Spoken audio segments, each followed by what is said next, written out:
नमस्कार। जी। आज हम एक बेहद अहम और मुझे लगता है दिलचस्प विषय पर बात करने वाले हैं। जी। ये है व्यवसायों की सामाजिक जिम्मेदारी और उनका नैतिक कामकाज का तरीका। बिल्कुल। हमारे पास जो सामग्री है उसका शीर्षक है business social responsibility and ethics. ये कुछ अंश हैं जो डिस्कशन को बढ़ावा देते हैं, तो आज हमारी कोशिश यही रहेगी कि हम इन विचारों को थोड़ा खंगालें, समझें कि कैसे आज के दौर में कंपनियां सिर्फ मुनाफा कमाने से आगे बढ़कर समाज में अपनी भूमिका निभा सकती हैं और सही गलत के फैसले वो कैसे लेती हैं। जी, और ये बहुत जरूरी भी है समझना। तो चलिए इन विचारों की गहराई में उतरते हैं। बिल्कुल। और देखिए, ये विषय आज पहले से कहीं ज्यादा प्रासंगिक है। सही कह रही हैं। दुनिया भर में लोग हैं, ग्राहक हैं, कर्मचारी हैं, सभी अब कंपनियों से सिर्फ अच्छे उत्पाद या सेवाएं ही नहीं चाहते, बल्कि वो ये भी उम्मीद करते हैं कि वो जिम्मेदारी से काम करें। तो ये समझना बहुत जरूरी है कि भाई मुनाफा और सामाजिक सरोकार, इनके बीच संतुलन कैसे साधा जाए। तो सबसे पहले यहीं से शुरू करते हैं। जब हम कहते हैं सामाजिक जिम्मेदारी, तो इसका ठीक मतलब क्या है? सामग्री के मुताबिक ये सिर्फ दान पुण्य करना तो नहीं है ना? नहीं, उससे कहीं ज्यादा है। सही कहा आपने। मूल विचार ये है कि देखिए, कोई भी बिजनेस समाज से अलग नहीं है ना?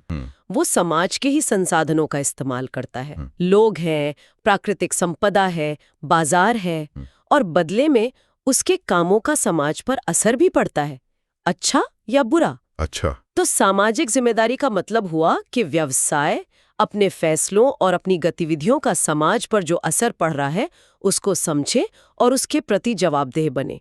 मतलब ये सिर्फ मुनाफा कमाने से आगे बढ़कर समाज की भलाई में सक्रिय योगदान देने की बात है। यानी ये एक तरह की आपसी निर्भरता है, कह सकते हैं।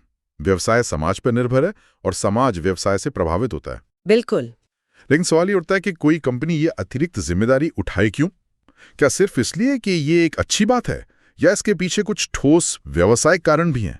हाँ, ये बहुत अच्छा सवाल है, और सामग्री इस क्यों के जवाब में कई मजबूत तर्क देती है। जैसे? पहला और शायद सबसे अहम है दीर्घकालिक लाभ, लॉन्ग टर्म बेनिफिट।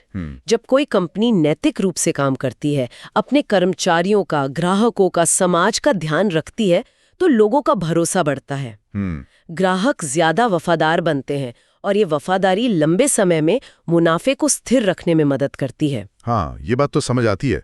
भरोसे वाला रिश्ता ज्यादा टिकाऊ होता है। और इसके अलावा दूसरा फायदा है कंपनी की साख, मतलब इमेज का बनना। कॉर्पोरेट सोशल रिस्पॉन्सिबिलिटी, जिसे CSR कहते हैं, हाँ, CSR, उसकी पहले कंपनी की ब्रांड पहचान को मजबूत करती हैं। आजकल लोग ऐसी कंपनियों से जुड़ना पसंद करते हैं जो सामाजिक मुद्दों पर सचेत हों। सही है। तीसरा, इसका असर कर्मचारियों पर भी पड़ता है। जब लोगों को लगता है कि भाई वो एक ऐसी संस्था के लिए काम कर रहे हैं जो सिर्फ पैसा नहीं बल्कि सही मूल्यों को भी महत्व देती है, तो उनका मनोबल बढ़ता है, वो ज्यादा मोटिवेटेड महसूस करते हैं। और एक और तर्क दिया गया है जोखिम कम करने का, रिस्क मैनेजमेंट। हाँ, ये भी बहुत महत्वपूर्ण है।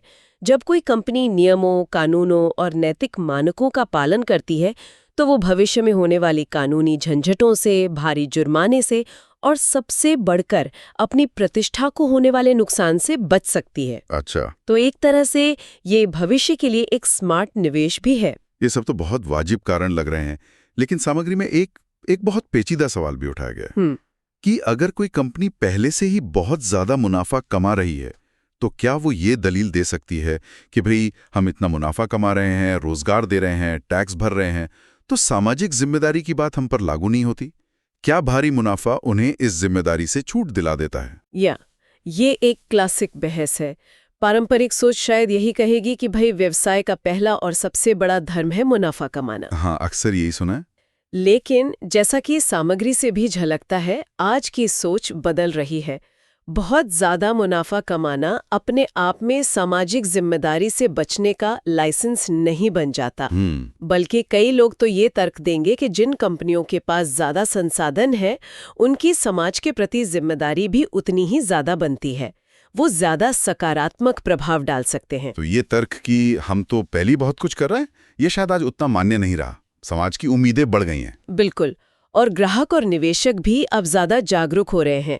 वो ऐसी कंपनियों से दूरी बना सकते हैं जो सिर्फ अपनी जेब भरने में लगी हों और समाज या पर्यावरण पर पड़ने वाले बुरे असर की अनदेखी करें। लेकिन यहीं पर एक और गांठ खुलती है जिसका जिक्र सामग्री में है। जी। क्या सामाजिक जिम्मेदारी निभाना और मुनाफा कमाना ये हमेशा साथ साथ चल सकता है या अक्सर इनमें टकराव होता है? हाँ, ये असली चुनौती है।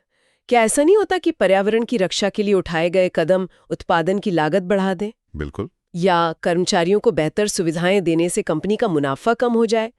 क्या ये दोनों लक्ष्य हमेशा एक ही दिशा में जाते हैं? हाँ, ये असल सवाल है। टकराव की स्थितियां बिल्कुल संभव है और अक्सर होती भी हैं। जैसे मान लीजिए किसी फैक्ट्री को प्रदूषण कम करने के लिए कोई नई महंगी टेक्नोलॉजी लगानी पड़ सकती है। इससे तुरंत तो लागत बढ़ेगी और शायद मुनाफा कम होगा। या फिर अगर कंपनी अपने सप्लायर्स को मान लीजिए बेहतर दाम देना तय करती है तो उसका असर भी मुनाफे पर पड़ सकता है।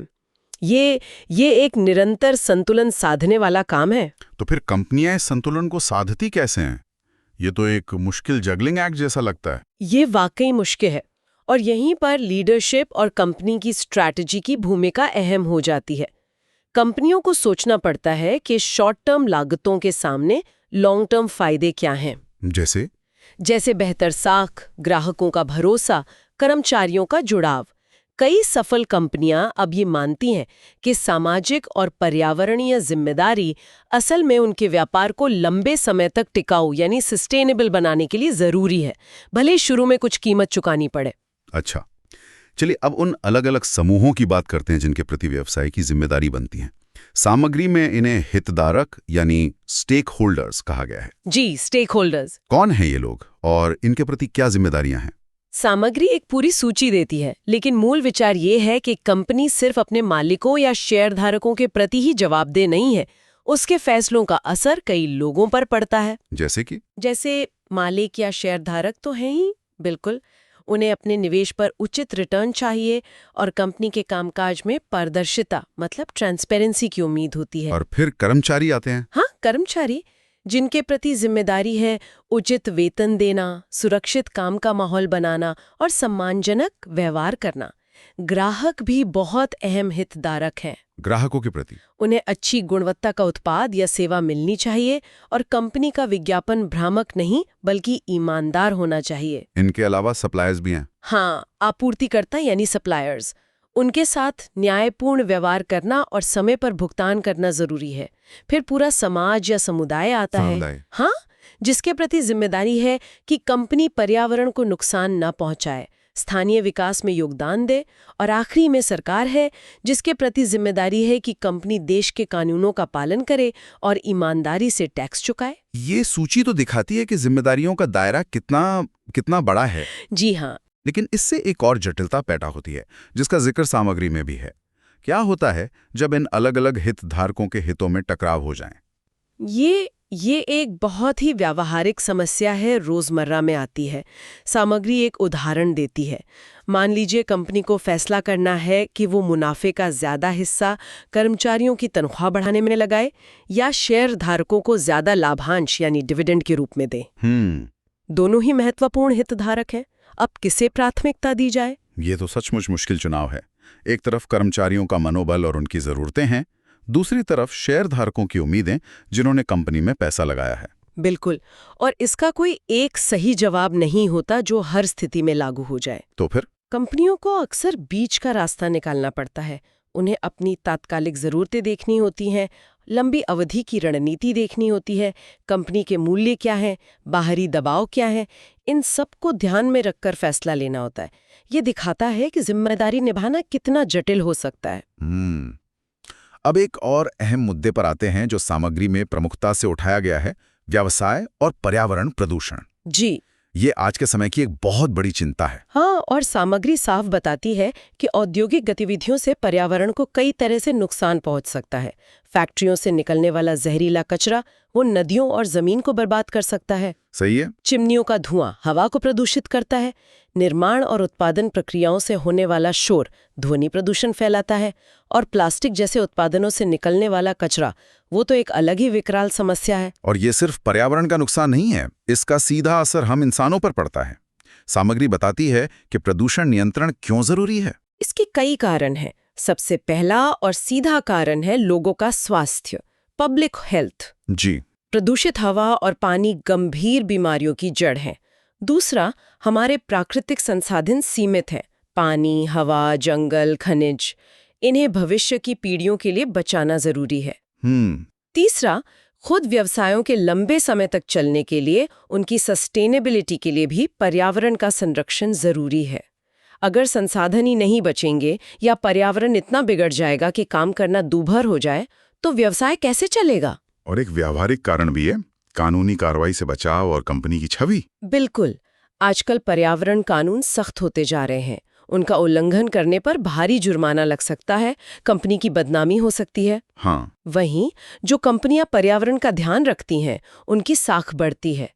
ग्राहक और निवेशक भी ऐसी कंपनियों को ज्यादा पसंद करते हैं। इस प्रदूषण नियंत्रण को लेकर सामग्री एक बहस का जिक्र करती है। हाँ। कि क्या ये स्वैच्छिक होना चाहिए, मतलब कंपनियों पर छोड़ देना चाहिए कि वो खुद तय करें ठीक है कि कितना और कैसे नियंत्रण करें, या फिर इसे कानूनी तौर पर अनिवार्य बना देना चाहिए? ये एक पुरानी और अभी भी जारी बहस है। स्वैच्छिक नियंत्रण के पक्षधर कहते हैं कि इससे कंपनियों को लचीलापन मिलता है। अच्छा। वो अपनी क्षमता और स्थिति के हिसाब से कदम उठा सकती हैं। इससे शायद नए और बेहतर तरीके खोजने को भी बढ़ावा मिल सकता है। लेकिन आलोचक कहते हैं कि सिर्फ स्वैच्छिक भरोसे पर छोड़ने से कई कंपनियां लागत बचाने के चक्कर में जरूरी कदम नहीं उठाएंगी। और अनिवार्य नियंत्रण के पक्ष में क्या तर्क है? अनिवार्य नियम ये सुनिश्चित करते हैं कि कम से कम एक न्यूनतम स्तर का पालन तो सभी करें। इससे एक लेवल प्लेइंग फील्ड बनता है। Level playing field. हाँ, मतलब ऐसा नहीं होता कि कुछ कंपनियां पर्यावरण पर खर्च करके नुकसान उठाएं और दूसरी कंपनियां अनदेखी करके फायदा उठा लें। ये पर्यावरण सुरक्षा की एक तरह की गारंटी देता है। लेकिन इसके विरोधी कहते हैं कि इससे नौकरशाही बढ़ती है और कंपनियों पर बेवजह का बोझ पड़ सकता है, खासकर छोटी कंपनियों पर। तो यहाँ भी वही संतुलन की तलाश है। हाँ। शायद हकीकत इन दोनों के बीच में कहीं है। कुछ बुनियादी नियम हों और कंपनियों को उससे बेहतर करने के लिए प्रोत्साहित किया जाए। संभव का कई देशों में इसी तरह के मिले-जुले मॉडल अपनाए जाते हैं। अब सामाजिक जिम्मेदारी से ही जुड़ा हुआ एक और गहरा विषय है व्यावसायिक नैतिकता। Business ethics. हाँ, व्यावसायिक नैतिकता।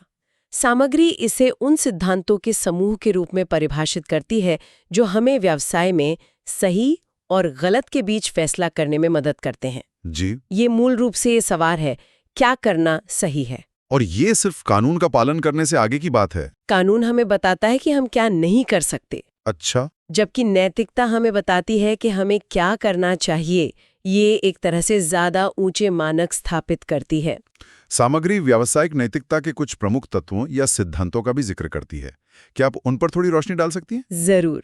इनमें सबसे पहले आती है ईमानदारी, ऑनेस्टी, यानी सच बोलना, अपने वादे निभाना, धोखाधड़ी न करना। ठीक है। दूसरा है सदाचार या सत्यनिष्ठा, इंटेग्रिटी।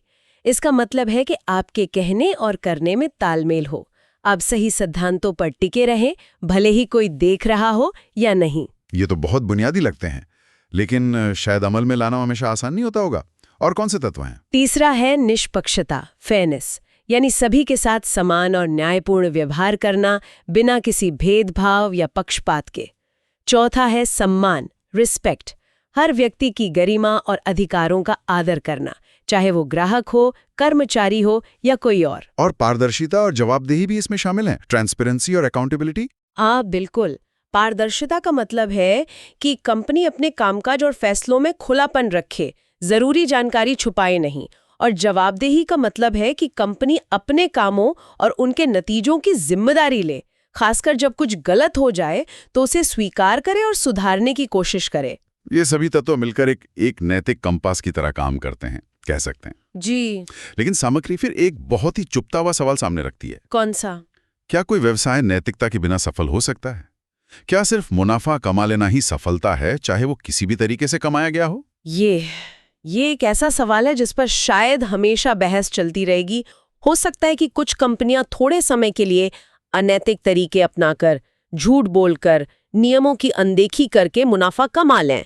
शॉर्ट टर्म में वो सफल देख सकती हैं। लेकिन क्या ये सफलता टिकाऊ होती है? सामग्री सीधे तौर पर नतीजा नहीं बताती, पर इशारा करती है कि नैतिकता मायने रखती है।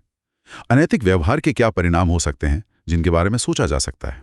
सोचिए, अगर कोई कंपनी लगातार झूठ बोलती है या ग्राहकों को धोखा देती है तो देर सवेर उसका पर्दाफाश होगा ही। हाँ। ग्राहकों का विश्वास टूटेगा, वो कंपनी को छोड़कर चले जाएंगे। अगर कंपनी कर्मचारियों के साथ बुरा व्यवहार करती है तो अच्छे कर्मचारी टिकेंगे नहीं। अगर वो कानून तोड़ती है तो भारी जुर्माना और कानूनी कार्रवाई का सामना करना पड़ सकता है। और सबसे बड़ा नुकसान होता है साख या प्रतिष्ठा का, रेपुटेशन का। हाँ, रेपुटेशन का, जिसे बनाने में सालों लगते हैं और जो एक झटके में मिट्टी में मिल सकती है। इतिहास ऐसी कंपनियों के उदाहरणों से भरा पड़ा है। तो क्या ये कहा जा सकता है कि नैतिकता के उन तत्वों का पालन करके ईमानदारी, सदाचार, निष्पक्षता, सम्मान, पारदर्शिता, जवाबदेही, इन नकारात्मक परिणामों से बचा जा सकता है? काफी हद तक, हाँ। जब ये नैतिक सिद्धांत सिर्फ कागज पर नहीं बल्कि कंपनी की संस्कृति और कामकाज का हिस्सा बन जाते हैं तो अनैतिक व्यवहार की गुंजाइश कम हो जाती है।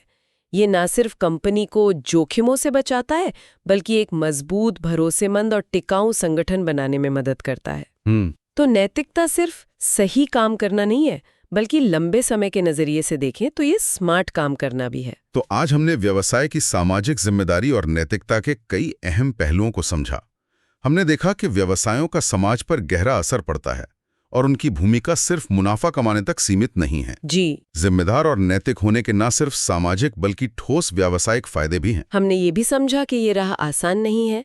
विभिन्न हितधारकों की अपेक्षाओं और मुनाफे की जरूरत के बीच संतुलन साधना ये एक लगातार चलने वाली चुनौती है। हाँ। पर्यावरण की चिंता और प्रदूषण नियंत्रण की जरूरत भी इसी का हिस्सा है। और आखिर में हमने व्यावसायिक नैतिकता के मूल सिद्धांतों को जाना। कुल मिलाकर इस सामग्री से जो मुख्य बात उभरती है वो ये है कि आज के दौर में सफल व्यवसाय शायद वही है जो मुनाफा कमाने के साथ साथ अपनी सामाजिक और नैतिक जिम्मेदारियों को भी समझता है और उन्हें निभाता है। बिल्कुल सही। यही लंबे समय में उसकी प्रतिष्ठा और स्थिरता की कुंजी है। बिल्कुल। और इसी सोच को आगे बढ़ाते हुए सामग्री एक अंतिम विचारणीय प्रश्न छोड़ती है जो हम अपने श्रोताओं के लिए भी छोड़ सकते हैं। क्या वो? कि अगर कोई व्यक्ति किसी कंपनी का नेतृत्व कर रहा हो, उसे रोजमर्रा के फैसले लेने हो, तो वो मुनाफा कमाने की अनिवार्यता और सामाजिक रूप से जिम्मेदार होने की अपेक्षा, इनके बीच इस मुश्किल संतुलन को कैसे साधेगा? ये एक ऐसा सवाल है जिस पर हर किसी को, चाहे वो व्यवसायी हो, कर्मचारी हो या सिर्फ एक जागरूक नागरिक हो, सोचने की जरूरत है।